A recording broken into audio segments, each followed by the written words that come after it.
Hello दोस्तों, स्वागत है आप सभी का आपके अपने YouTube channel Gautam classes study point पर। जैसा कि आपने कल देखा था कि जो हमारा कल भारत का सामान्य परिचय इंडियन ज्योग्राफी में हमने देखा था, उसके बारे में पूरी जानकारी ली थी। जितने सारे फैक्ट्स थे उनके बारे में हमने जाना था और मैप के थ्रू हमने आपको समझाया भी था कि मतलब कौन सी लोकेशन कहाँ पर है। और आज हम जानने वाले हैं भारत की भूगर्भिक संरचना के बारे में। जैसा कि आप देख पा रहे होंगे, भारत में कई प्रकार की चट्टानें पाई जाती हैं, अलग-अलग प्रकार की चट्टानें पाई जाती हैं। भारत का आंतरिक भूगर्भिक संरचनाओं में किस प्रकार से भारत विभाजित हुआ, कैसे टूटकर मतलब अफ्रीका से टूटकर और अफ्रीकन प्लेट से टूटा और इंडियन प्लेट बना और उसके बाद में कैसे ये यूरेशियन प्लेट से टकराया।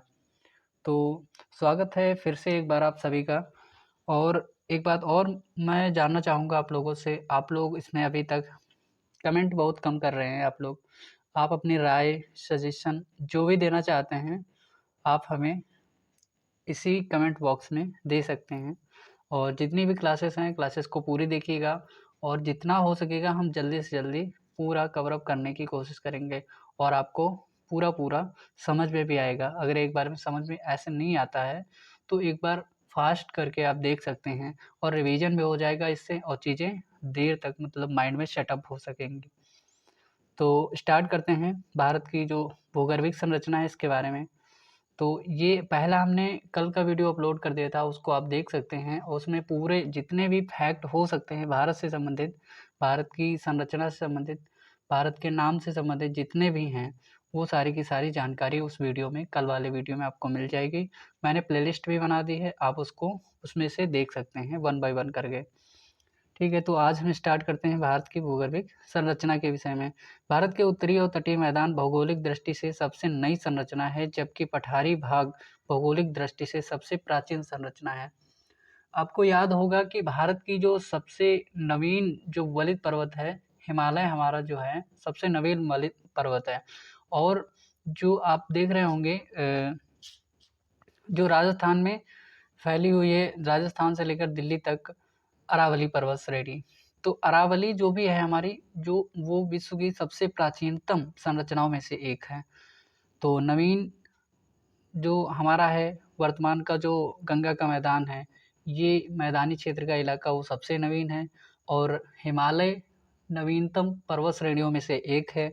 और जो भौगोलिक दृष्टि से सबसे प्राचीन है, जो हमारा पठार है अ, दक्षिण भारत में जो भी हमारा, वो सबसे नवीन संरचना है, भारतीय पठार। भूगर्भिक संरचना, जिसको हम दक्कन का पठार भी कहते हैं। भूगर्भिक संरचना की दृष्टि से भारत को 3 भागों में बाँटते हैं। दक्षिण का प्रायद्वीपीय पठार, उत्तर की विशाल पर्वतमाला, उत्तर भारत में जो भी पर्वतमाला है, हिमालयन रीजन की, और पूर्वोत्तर भारत की जो भी चोटियाँ हैं। उत्तर भारत का विशाल मैदान, जो उत्तराखंड से लेकर उत्तर प्रदेश, बिहार, पश्चिम बंगाल तक उत्तर का विशाल मैदान है, इसके विषय में जानेंगे। जो आपको ऑरेंज कलर में दिख रहा है, ये है आपका हिमालय, और येलो कलर में उत्तर प्रदेश और कुछ भाग हरियाणा, राजस्थान का कुछ भाग, उत्तराखंड का कुछ भाग, ये कुछ-कुछ पार्ट आपको दिखाई दे रहा होगा मैदान में। और ये ग्रीन वाला भाग आपको दिख रहा होगा। तो इसमें आपको दिख रहा होगा कौन-सा पार्ट कहाँ-कहाँ पर है और कौन सी चट्टानें कहाँ पर पाई जाती हैं। सेडिमेंट्री, रिसेंट प्लेस्टोसीन युग और sedimentary, tertiary, igneous, Deccan trap. Deccan trap में जो इग्नियस रॉक पाई जाती हैं, वहाँ पर आप देख सकते हैं कि ग्रीन कलर का है और इग्नियस रॉक्स यहाँ पर पाई जाती हैं। मेटामॉर्फिक पाई जाती हैं गोंडवाना और विंध्याचल में। ये आपको जो पिंक कलर में हल्का दिख रहा होगा, ये गोंडवाना है। और ये आपको मेटामॉर्फिक चट्टानें जो दिख रहे हैं प्री कैम्ब्रियन में, ये ब्राउन कलर में दिख रहा होगा, ऐसे आप देख सकते हैं। ये ब्राउन कलर में जो दिख रहा है, ये आपको मेटामॉर्फिक चट्टानें हैं और ये प्री कैम्ब्रियन की हैं। ठीक है, अब बढ़ते हैं आगे। ये भारत की भूगर्भिक संरचना है। इससे हमें पता चल सकता है कि कौन से चट्टानें कहाँ पर पाई जाती हैं। आर्कियन क्रम की चट्टानें, विंदन क्रम की चट्टानें आप देख सकते होंगे। लाइन बाई लाइन करके जो तिरछी लाइनें हैं वे डेक्कन ट्रैप हैं। बिंदुवार जो दिख रहा है ये आपको दिख रहा है, यहाँ पर एलुवियल सॉइल पाई जाती है, जलोढ़ मृदा जिसको कहते हैं। मेसोजोइक एम जहाँ पे लिखा है एम, गुजरात के साइड में, राजस्थान में थोड़ा सा एम लिखा हुआ है। जहाँ जहाँ पे एम लिखा है वो मेसोजोइक की है। कुडप्पा जहाँ पे बिल्कुल ब्लैक है वो कुडप्पा क्रम की चट्टानें हैं। पैलियोजोइक में जो भी संरचना बनी है जो बिल्कुल ब्लैंक है, वाइट कलर में दिख रहा है, पैलियोजोइक में है। टर्शियरी जो सीधी सीधी लाइन है, जैसे कि आपकी अक्षांश रेखाएं होती है सीधी सीधी, वैसी टर्शियरी। और गोंडवाना जहाँ पर है वहाँ पर जी बना है, आपको दिख रहा होगा। एमपी में, महाराष्ट्र में कुछ कुछ जगह पे ये छोटी छोटी जी टाइप का दिख रहा है, यहाँ पे गोंडवाना चट्टानें पाई जाती हैं आपकी। ठीक है, तो आगे बढ़ते हैं इसके बाद में। अब आप देख सकते हैं आर्कियन सबसे पुराना सिस्टम है, धारवाड़ उससे बाद में, और उसके बाद में कुडप्पा। तीनों का सिस्टम अलग अलग दिया गया है। और सबसे पुरानी चट्टानों को लेकर हम चलते हैं आर्कियन क्रम की चट्टानें। तो आर्कियन क्रम की चट्टानों के विषय में कौन से मुख्य फैक्टर्स हैं यहाँ पर देखते हैं। ये सबसे प्राथमिक चट्टानें हैं, बुंदेलखंड नीच एवं बेल्लारी नीच इनमें सबसे प्राचीन है। अच्छा, जो बुंदेलखंड वाला रीजन है यूपी और एमपी के बीच में, तो बुंदेलखंड की नीच चट्टानें हैं, और बेल्लारी की जो नीच चट्टानें हैं ये सबसे प्राचीन है। बंगाल नीस एवं नीलगिरी नीस, बंगाल में जो नीस पाया जाता है, और नीलगिरी नीस, नीलगिरी की पहाड़ियाँ तमिलनाडु और केरला कर्नाटका के क्षेत्रों में जो नीलगिरी पहाड़ियाँ हैं उनके आसपास इन चट्टानों के उदाहरण मिलते हैं।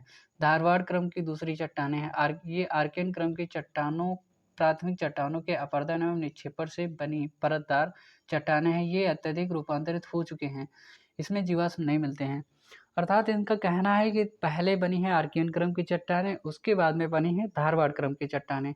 जब आर्कियन क्रम की चट्टानें टूट फूट कर उनमें जीवाश्म मतलब धीरे धीरे मतलब कई सारे फैक्टर उस पर कार्य किए हैं, उसके बाद में ये कौन सी चट्टानें बनी हैं, धारवाड़ क्रम की चट्टानें।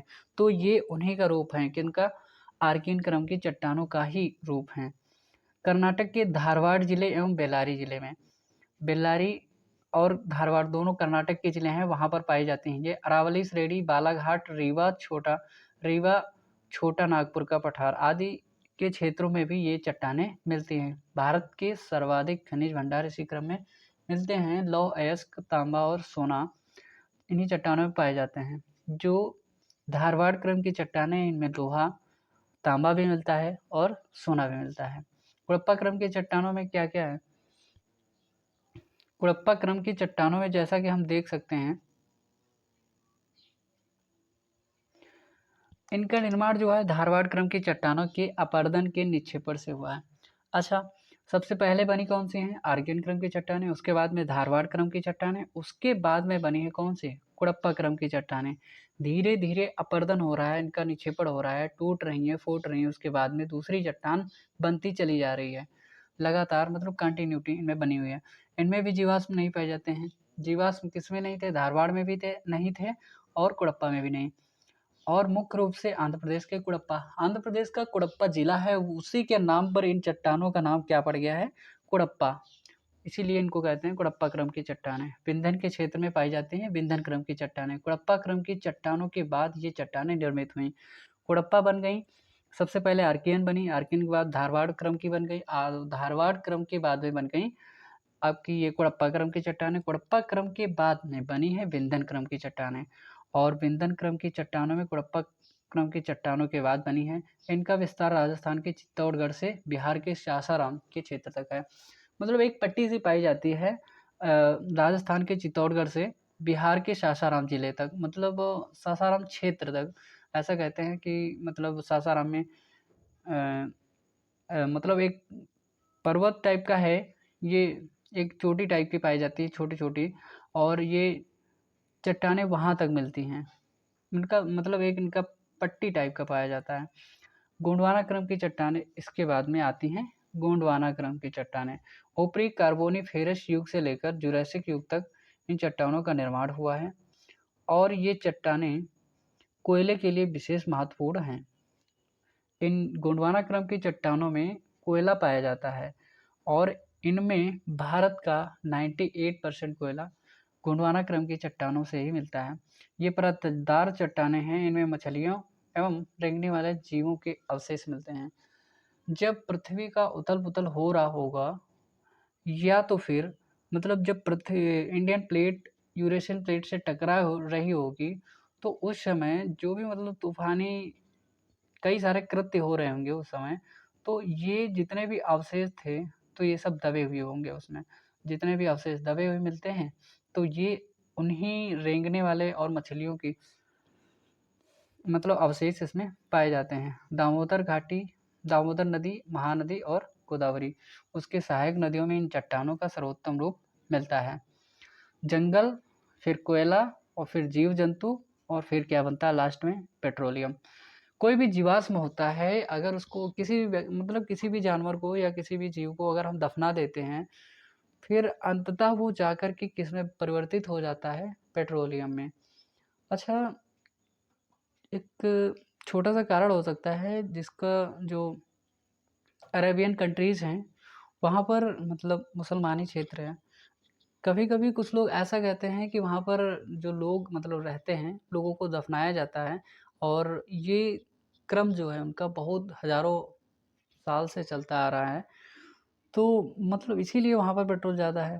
हो सकता है एक फैक्टर ये ऐसा हो, लेकिन ऐसा भी तो हो सकता है वहाँ पर मतलब जो पूर्व में मतलब जब हम सब लोग नहीं थे, तो वहाँ पर कई सारी वनस्पतियाँ उगी होंगी, बहुत सारे जीव-जंतु होंगे। वहाँ पर कोई मतलब ऐसा एनवायरनमेंट होगा जो कि मतलब बहुत सारे जीव-जंतुओं के लिए अ, मतलब पर्याप्त मात्रा में भोजन और हर चीज़ इकट्ठा होगी, इसीलिए वहाँ पर जीव-जंतुओं की संख्या भरमार बहुत ज़्यादा हो और पृथ्वी का उथल-पुथल हुआ हो।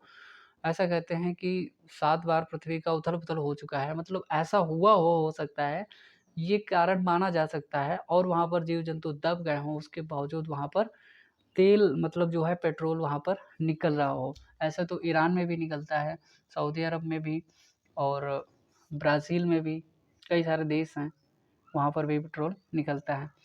तो दक्कन ट्रैप की चट्टानें हैं, इनमें देखते हैं। इसका निर्माण जो है मेसोज़ोइक महाकल्प के क्रेटेशियस कल्प में होता है। मेसोज़ोइक के एक महाकल्प है, एरा है, समय है, इसके क्रेटेशियस युग में हुआ है। इस समय विदर्भ क्षेत्र में ज्वालामुखी दरारी उद्गार उद्वेलन उद्वेदन से लावा का वृहद उद्गार हुआ एवं लगभग 5 लाख वर्ग किलोमीटर का क्षेत्र इससे आच्छादित हो गया। ये हैं दक्कन ट्रैप। मतलब यहाँ पर एक ज्वालामुखी का दरारी दरारी द्वारा होता है तब जब दरारी उद्भेदन होता है तो लावा बहुत तीव्र गति से मतलब बहुत तीव्र गति से नहीं निकलता है, बहुत धीरे-धीरे करके फैलता रहता है और जमता रहता है और ऐसे पठारों का निर्माण होता है और ये दक्कन ट्रैप का निर्माण ऐसे ही हुआ है और इसीलिए दक्कन का पठार है जो इसी प्रकार की चट्टानों से निर्मित हुआ है। इस क्षेत्र में 600 से 1500 मीटर तक की, कहीं-कहीं 3000 मीटर तक की मोटाई तक बेसाल्टिक लावा का जमाव मिलता है। यह प्रदेश दक्कन ट्रैप कहलाता है। यही दक्कन ट्रैप है जो दक्कन का पठार के नाम से भी जाना जाता है। राजमहल ट्रैप का निर्माण इससे भी पहले जुरैसिक महाकल्प में हो गया था। मतलब जुरैसिक कल्प इससे भी पहले आता है। उसमें राजमहल ट्रैप जो राजमहल की पहाड़ियाँ हैं, वहाँ का जो ट्रैप है आस-पास का, ट्रैप का मतलब होता है जाल। वहाँ का आस-पास का क्षेत्रीय जाल जो है उसका निर्माण भी इससे पहले हो चुका था।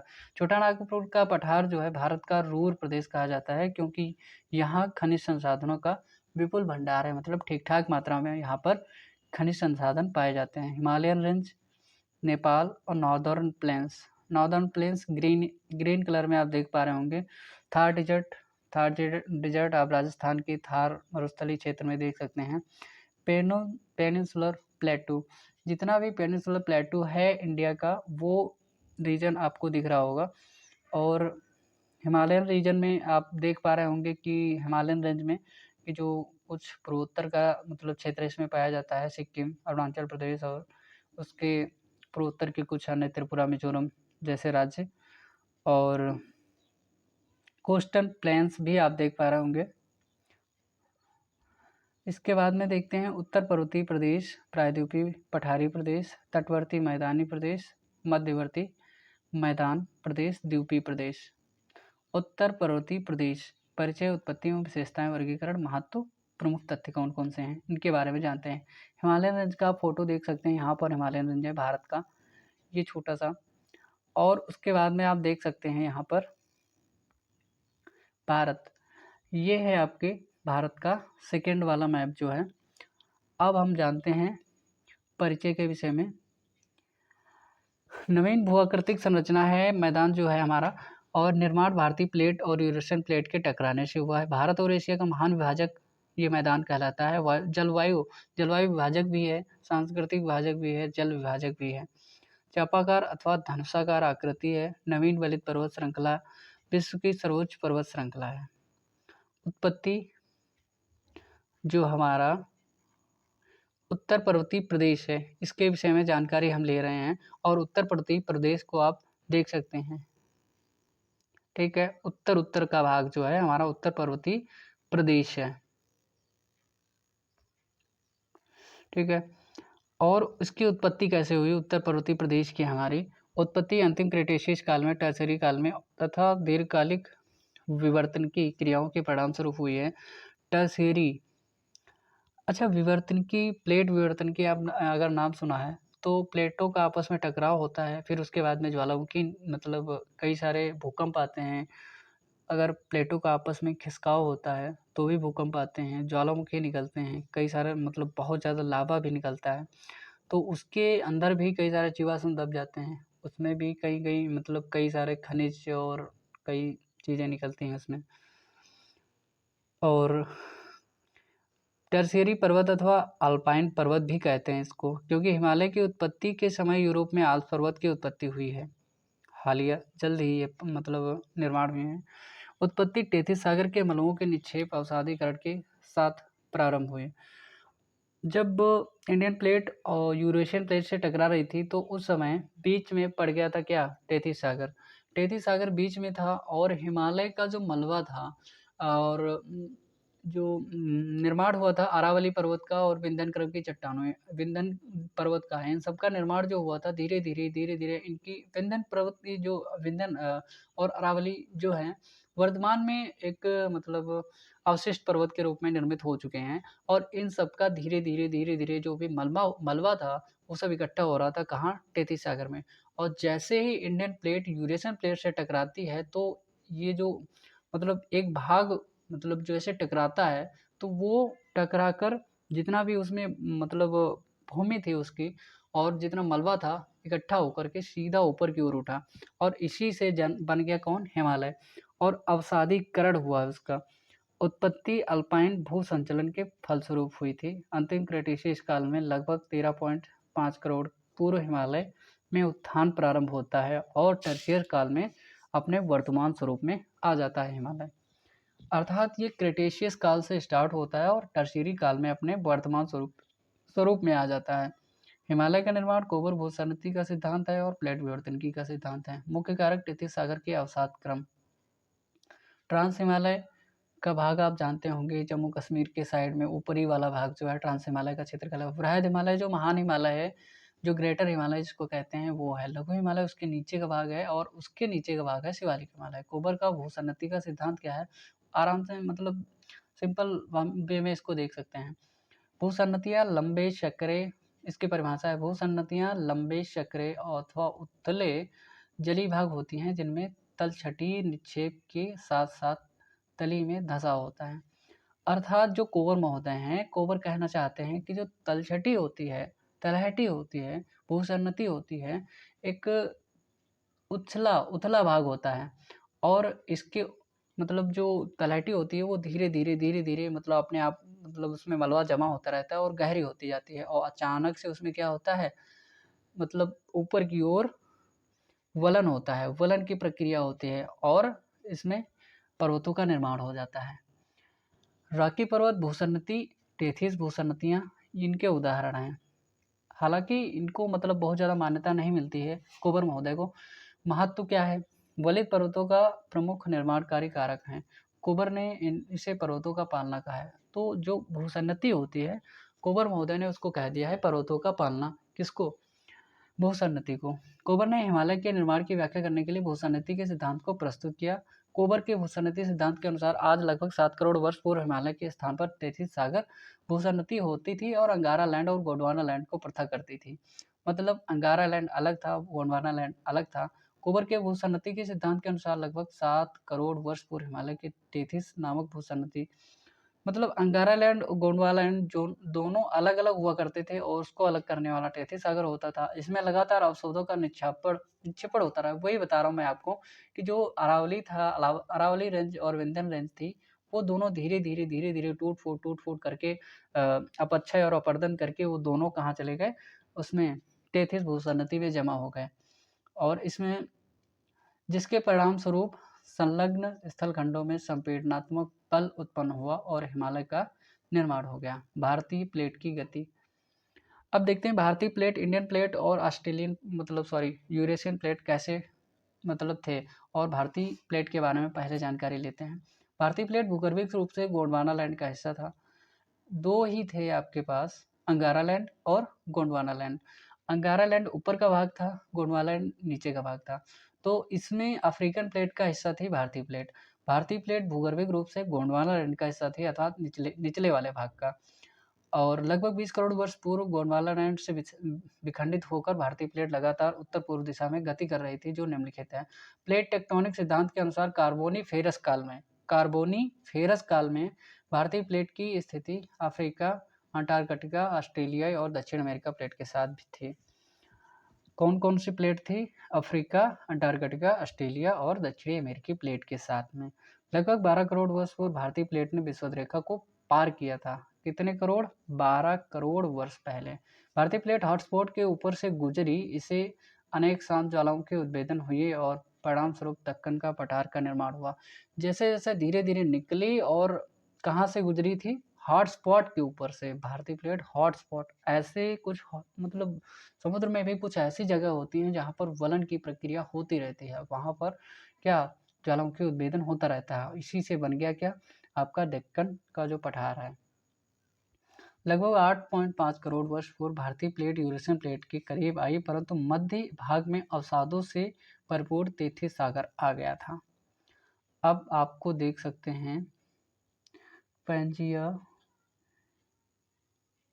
फ्लोरेशिया, गोंडवाना लैंड अलग अलग आपको 250 परमियम काल, 200 मिलियन ईयर पहले से ट्राइशिक काल, जुरासिक युग 145 मिलियन वर्ष पहले, और क्रिटेशियस युग 65 मिलियन वर्ष पूर्व। और ये आता है आपका क्या? प्रेजेंट डेज में। आप इस मैप को देख सकते हैं कि ऐसा है। एशिया, इंडिया, अफ्रीका, उत्तरी अमेरिका, नॉर्थ अमेरिका और साउथ अमेरिका, ऑस्ट्रेलिया, अंटार्कटिका। ठीक है, आगे बढ़ते हैं। तो हमारा जो आकार था, यूरेशियन प्लेट कैसी थी? और यूरेशियन प्लेट ऊपर की ओर थी, और इंडियन प्लेट आप देख रहे होंगे कैसे कैसे जा रही बढ़ती हुई। 70 मिलियन वर्ष पहले कैसी थी, फिर 50 मिलियन वर्ष कहाँ पर थी, और फिर उसके बाद में टुडे वर्तमान में कैसी है। ठीक है, उसके बाद में आगे बढ़ते हैं। विशेषताएं इसकी क्या हैं?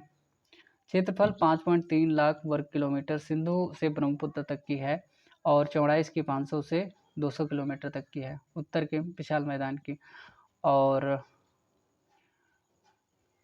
हिमालय की चौड़ाई में पश्चिम में पूर्व से ज़्यादा है।